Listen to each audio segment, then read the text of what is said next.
अच्छी नींद होना भी बहुत बहुत महत्वपूर्ण है, क्योंकि अगर दिमाग वेल रेस्टेड नहीं होता है तो आप अच्छे से पढ़ाई नहीं कर पाते। साथ ही साथ बहुत ही खुश भी रहना होता है, बहुत मोटिवेटेड भी रहना होता है इस एग्ज़ाम में। एग्ज़ाम बहुत कठिन है और हर तीसरे दिन ऐसे लगता है कि नहीं, अब नहीं हो रहा, अब रहने देते हैं, अब ये शायद हमसे नहीं हो पाएगा। तो जब ऐसी परिस्थिति हर तीसरे दिन आती है तो एक अपने आप को खुश और मोटिवेटेड रखना भी बहुत बहुत महत्वपूर्ण हो जाता है। तो मतलब आपने 10वीं कक्षा से ही ये डिसाइड कर लिया था कि आपको सिविल सर्विसेज में जाना है? सोच रहे थे, बट मैं तो कहूँगी 11वीं में ही हुआ, 2 महीने साइंस करने के बाद। कोई ऐसी चीज़ जो आपको मोटिवेटेड रखती हो, जिसने आपको मोटिवेटेड रखा? क्योंकि आप जब पढ़ती हैं, जब किताबों में अपना ध्यान लगाती हैं तो मन भटकता है, ये लाजमी सी बात है। जी जी। आप किस तरह से अपने आप को रोके रखती थी कि नहीं नहीं, अभी करना है, अभी मंजिल दूर नहीं, अभी पास है? वो मोटिवेशन फैक्टर क्या था आपकी लाइफ का? जी, मोटिवेशन फैक्टर यही था, जैसे कि आपने कहा कि बहुत ही स्कूल टाइम से ही, कि क्लास 11 से ही मैंने सोच लिया मुझे सिविल सर्विसेज करना है। तो जब तब से ही एक वन ट्रैक माइंड बन गया था, तो मैंने कभी किसी और ऑप्शन के कंसिडर ही नहीं किया। हालांकि ऑप्शन थे कि मैं एकेडमिक्स में चली जाऊं, या मैं आगे लॉ कर लूं, या मैं पॉल साइंस ही आगे पढ़ लूं। तो ऑप्शन तो थे, बट क्योंकि हमेशा से एक ही तरफा एक दिमाग ने सोच लिया था कि यही करना है, तो जब यही करना है तो फोकस यही रहा कि नहीं, मुझे जब यही करना है तो सारा 100% इसी में लगा दिया जाए।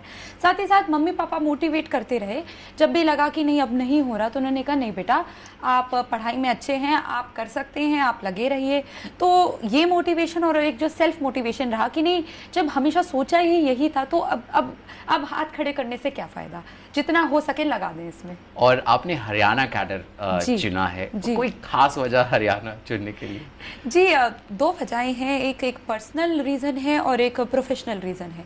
पर्सनल लेवल पे ये है कि मैं एमपी में 10 साल रही, फिर मैं दिल्ली में 10 साल रही, तो मेरा एक पर्सनल लेवल पे ये था कि नहीं, अब कहीं और जाके काम करना है।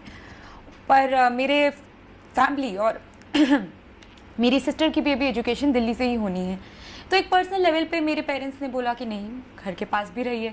तो इसलिए हरियाणा दिल्ली के बहुत बहुत पास है, बिल्कुल 4 घंटे आप कहीं से भी हरियाणा से दिल्ली आ सकते हैं। तो एक पर्सनल रीज़न पे इसलिए हरियाणा को चूज़ किया।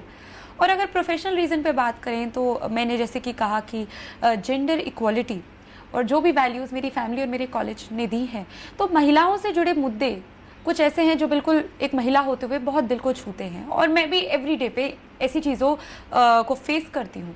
तो और हरियाणा की अगर हम बात करें तो एक बहुत चैलेंजिंग स्टेट है और बहुत अपॉर्चुनिटीज़ भी हैं, क्योंकि वो इतनी चैलेंजिंग है। और कई एक मायने से थोड़ी बहुत इस जेंडर इनइक्वालिटी जो वो स्टेट, वो राज्य फेस करता है, मेरे ख्याल से इस वजह से उसकी ओवरऑल जो ग्रोथ है वो थोड़ी रुकी सी हुई है। पर जैसे कि अभी सरकार बेटी बचाओ बेटी पढ़ाओ, हरियाणा में इस प्रोग्राम के अंतर्गत इतना काम हो रहा है कि बहुत रैपिडली एक इम्प्रूवमेंट भी दिख रहा है। और अभी जो स्टैटिस्टिक्स हैं वो प्रॉमिसिंग है कि कुछ इम्प्रूवमेंट आया है। तो मैं इस इम्प्रूवमेंट की बिल्कुल पार्टिसिपेंट बनना चाहती हूँ, और मैं चाहती हूँ कि मैं भी इसमें अपना हाथ बढ़ाऊँ। ओके। और पढ़ाई तो आप करती हैं, आप IAS टॉप कर लिया है आपने, इसके आगे तो कुछ भी नहीं है। पर फिल्में कितना देखती हैं, टीवी कितना देखती हैं? क्या कोई खास टीवी सीरियल है?